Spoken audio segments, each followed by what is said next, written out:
আসসালামু আলাইকুম ওরহমতুল্লাহি ওবরাকাতুহু।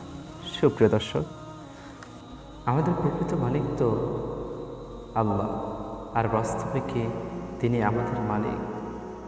আর এই কারণেই আমাদের উপর আবশ্যক হলো একমাত্র তারই ইবাদত করা, তাকে একনিষ্ঠভাবে ভালোবাসা।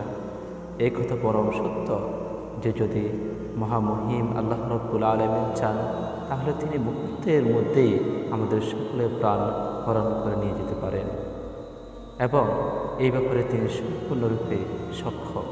আমরা যে প্রতিদিন ঘুমাই, এর অর্থ হলো আমরা প্রতিদিনই মৃত্যুবরণ করি, কারণ ঘুম হলো ছোট্ট মৃত্যু। আল্লাহ সুবহানাহু ওয়া তাআলার কৃতজ্ঞতা আদায় করে বলি, সমস্ত প্রশংসা সেই মহান আল্লাহ তাআলার, যিনি আমাদের প্রাণ ফিরিয়ে দিয়েছেন। এখনও যে আমরা বেঁচে আছি, এই তো তারই আদেশে, তারই অনুগ্রহে বেঁচে আছি।